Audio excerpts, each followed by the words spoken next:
ఈరోజు రంపచోడవరం కేంద్రంగా ఆదివాసులు ఒక భారీ ర్యాలీ నిర్వహించారు। ఈ ర్యాలీ ఇప్పటికే వేలాది మంది పాల్గొన్నారు। ఇంకా కొన్ని ఆంక్షలు పెట్టకపోతే ఇంకొక ఎంతమంది పాల్గొనే వాళ్ళనేది కూడా మీ మీడియా అందరికి కూడా తెలుసు। ఇప్పటికే ఒక 3000-4000 మందిని సింతూరులో కూడా ఆపేసి ఎప్పుడైతే ర్యాలీ స్టార్ట్ అవుతున్నటువంటి సమయాన్ని అక్కడ మీరు వెళ్ళండి అని చెప్పి పంపిస్తూ ఉన్నారు। ఈరోజు మేము ఏం అడిగాం, ఎవరి మీద కానీ గొడవకి వెళ్ళామా, ఎవరి మీద కానీ యుద్ధంకి వెళ్ళామా, ఎక్కడికైనా వెళ్తూ ఉన్నాం। మాకు రెండు డిమాండ్లు, ఏదైతే 170 యాక్ట్ ఏదైతే ఉందో ఈ భూమి మీద అటువంటి హక్కుని ఈరోజు కోల్పోయే పరిస్థితి ఉంది। సుప్రీంకోర్టులో వాదనలు జరుగుతూ ఉన్నాయి। గతంలో సుప్రీంకోర్టు వాదనలతోనే ఈరోజు మేము జీవో నెంబర్ 3 పోయింది కాబట్టి 170 యాక్ట్ కూడా పోయే ప్రమాదం ఉంది కనుక ఈ 170 యాక్ట్ని కాపాడాల్సింది, రాజ్యాంగాన్ని కాపాడాల్సింది రాష్ట్ర ప్రభుత్వం, కేంద్ర ప్రభుత్వం। అదే విధంగా రాజ్యాంగంలో ఇచ్చినటువంటి హక్కే 170 చట్టం కనుక దీన్ని కూడా ప్రభుత్వం ఇంప్లీడ్ అవి 170 యాక్ట్ను కాపాడాలని మేము అడుగుతూ ఉన్నాం। మరొక విషయం ఏంటంటే జీవో నెంబర్ 3ని అమలు చేయాలి, లేదనుకుంటే ఆ స్థానంలో మరొక జీవో తీసుకొచ్చి 100% ఉద్యోగాలు ఆదివాసులకు ఇవ్వాలని అడుగుతూ ఉన్నాం। ఇది మేము చెప్పినటువంటి మాట కాదు, ఎన్నికల హామీగా ప్రస్తుత ముఖ్యమంత్రి గారు చెప్పినటువంటి హామీ 2 ఏళ్ళు అయ్యింది। ఇచ్చినటువంటి హామీలను అమలు చేసుకుంటూ వెళ్తూ ఉన్నారు। ఏజెన్సీలకు ఆదివాసులకు ఇచ్చినటువంటి హామీ మాత్రం అమలు చేయలేదు। అందుకే ఈరోజు ఏజెన్సీ ప్రాంతాన్ని పర్యటిస్తూ ఉన్నారు।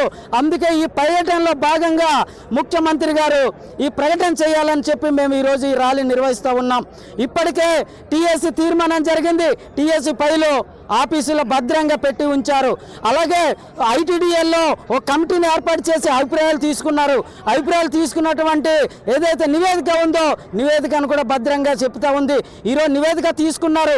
నివేదిక తీసుకున్న దాంట్లో ఏం చెప్పారు, 94.3% 100% రిజర్వేషన్ కావాలని చెప్పి ఆదివాసీ సంఘాలు ఇతరులందరూ కూడా ఐటీడీఏల అభిప్రాయాల్లో చెప్పారు। కానీ ఆ అభిప్రాయాన్ని కూడా 95% తీసుకుంటే ఈరోజు కూడా ఆ ఫైల్ని కదిపే పరిస్థితి లేదు। ఇప్పటికైనా ఇచ్చినటువంటి హామీని అమలు చేయకపోతే మాత్రం వస్తున్నటువంటి తరుణంలో మరొక పెద్ద ఉద్యమాన్ని కూడా అమలు చేస్తామని చెబుతా ఉన్నాం। ఇప్పుడు ఈరోజు చూస్తూ ఉన్నాం, 10 రోజుల నుంచి మొత్తం రంపచోడవరం అంతా కూడా రంగులమయం చేస్తూ ఉన్నారు। కాలేజ్ అంతా మారిపోయింది। ఈ పరిస్థితుల్లో 10 రోజుల నుంచి చేస్తూ ఉన్నారు। ఒక్కసారి 4 కిలోమీటర్లు వేరే గ్రామంకి వెళ్ళండి, రంపచోడవరం నుంచి అక్కడ రహదారి ఉండదు। గంగవరం నుంచి అమదలబండ వెళ్ళండి, అక్కడ రోడ్డు ఉండదు। అంటే ఈరోజు ముఖ్యమంత్రి వస్తూ ఉంటే రంగులు వేస్తూ ఉన్నారు తప్పితే ఆ గ్రామాలకి కానీ ఆ ప్రాంతానికి కానీ రహదారి సౌకర్యాలు లేవు। రహదారి సౌకర్యాలు లేక ఈరోజు డోలమోతలతో ప్రాణాలు పోయే పరిస్థితి ఉంది కనుక రంగులు ఇక్కడ వేయడం కాదు, ముఖ్యమంత్రి గారు వస్తున్నప్పుడు ఈ జిల్లాకి కొత్త జిల్లా 28 జిల్లాల్లో చివరి జిల్లాగా ఉంది కనుక ఈ జిల్లాకి ఎంత బడ్జెట్ కేటాయించి అభివృద్ధి చేస్తారో చెప్పాలి। మేము అడుగుతున్నది 3 పాయింట్లు। 170 చట్టం రక్షించాల్సినటువంటి బాధ్యత ప్రభుత్వానిదే। జీవో నెంబర్ 3లో 100% ఉద్యోగాలు ఇవ్వాల్సినటువంటి బాధ్యత ప్రభుత్వంది। ఈ ప్రాంత అభివృద్ధికి కూడా కట్టుబడాల్సిన ప్రభుత్వమే। ఈ 3 ప్రకటనలు కానీ ముఖ్యమంత్రి గారు చేయకపోతే మరొక పెద్ద ఉద్యమాన్ని మాత్రం చేస్తామని ఈ సందర్భంగా హెచ్చరిస్తా ఉన్నా।